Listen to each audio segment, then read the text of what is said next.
Et comme tous les mardis, nous avons rendez-vous avec notre spécialiste de l'économie performante et éthique en entreprise, Fabrice Jean-Jean, alchimiste de la RSE et fondateur de la société Comeco Consulting. Bonjour Fabrice.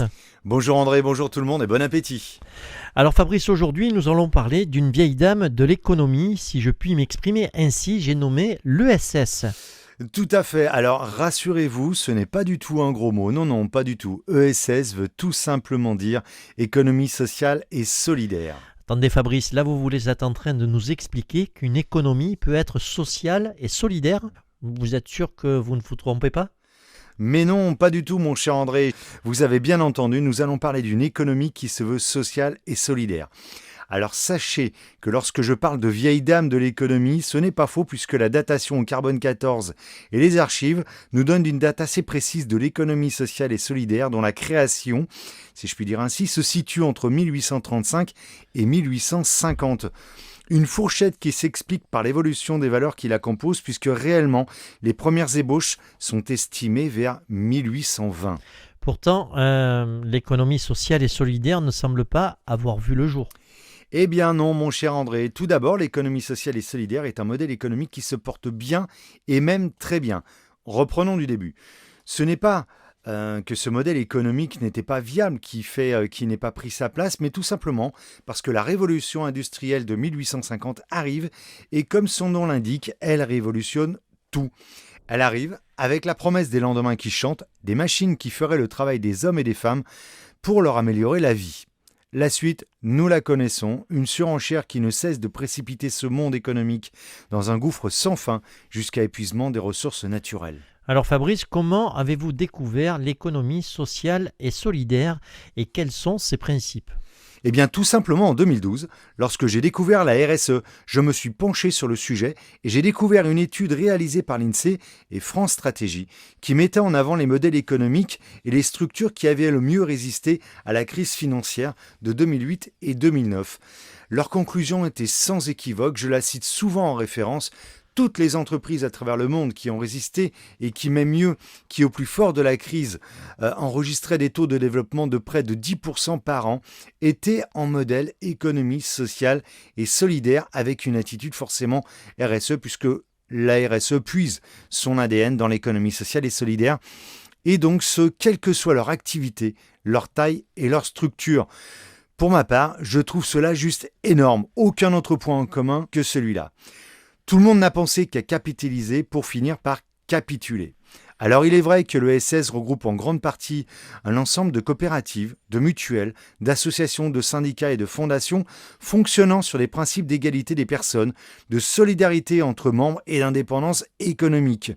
Et ce point d'indépendance économique est très important, et oui, car il n'a pas la place pour des actionnaires gourmands, voire très gourmands. Ce qui fait, pour vous la faire courte, qu'il y a toujours de l'argent sur le compte de la société qui est plus à même d'encaisser les coups durs. À cela, vous rajoutez un précepte très important et qui me plaît beaucoup, celui d'un homme ou d'une femme égale une voix. Et là, voyez-vous, ça change beaucoup de choses en effet, puisque chaque membre de la structure a le droit d'exprimer son point de vue sur la situation. C'est autant de cerveaux qui cherchent et qui bizarrement trouvent des solutions. Incroyable ? Eh oui. C'est bien connu, si seul on va plus vite, ensemble on va plus loin. Voilà les deux grands principes qui ont forgé l'économie sociale et solidaire. Et comme un bonheur n'arrive jamais seul, eh bien figurez-vous que la mise en lumière des performances économiques de l'ESS lui a valu d'être reconnue par la loi Hamon du 31 juillet 2014 comme étant un modèle économique performant. Ce qui lui permet donc de bénéficier d'un cadre juridique légal, notamment sur le statut des entreprises. En gros, avant la loi Hamon, seuls les modèles SCOP, coopératives et autres associations pouvaient prétendre à fonctionner sur ce modèle. Et maintenant, peu importe le statut, SARL ou autre, sauf pour les micro-entreprises, bien évidemment, on peut bénéficier d'un statut économie sociale et solidaire. Et Fabrice, que dit précisément la loi Hamon qui a été votée sous le mandat de François Hollande ? Alors, la loi Hamon, Benoît de son prénom, nous dit ceci. La loi économie sociale et solidaire du 31 juillet 2014 vise à encourager un changement d'échelle de l'économie sociale et solidaire dans tous ses aspects, afin de construire avec les entreprises de l'économie sociale et solidaire une stratégie de croissance plus robuste, plus riche en emplois, plus durable et plus juste socialement. Elle répond à 5 objectifs spécifiques. 1. Reconnaître l'ESS comme un mode d'entreprendre spécifique. 2. Consolider le réseau, la gouvernance et les outils de financement des acteurs de l'ESS. 3. Renforcer les politiques de développement social et durable. 4. Provoquer un choc coopératif. 5. Redonner du pouvoir aux salariés. Alors, les mesures de la loi vont permettre, ou du moins ont permis, la reconnaissance des acteurs historiques et de la nouvelle entreprise à but social. La rénovation de l'agrément d'entreprise solidaire d'utilité sociale qui permet aux entreprises agréées d'accéder notamment à l'épargne salariale solidaire. Ensuite, la création d'un socle juridique à partir duquel pourront être développés de nouveaux financements spécialisés orientés vers les entreprises de l'ESS. D'ailleurs, à ce sujet, il faut savoir que la région PACA avait été désignée comme région pilote en 2014 justement. Et il y a eu 485 millions d'euros qui ont été débloqués pour la région PACA pour la création d'entreprises en modèle économie sociale et solidaire. Ce qui est un peu dommage, c'est qu'il n'y a eu que 50 millions d'euros qui ont été utilisés. Tout le reste est reparti depuis à Bruxelles. Et enfin, le financement de l'innovation sociale. Voilà, justement, nous en parlons. Et pourquoi, Fabrice, parle-t-on alors de l'économie sociale et solidaire aujourd'hui ?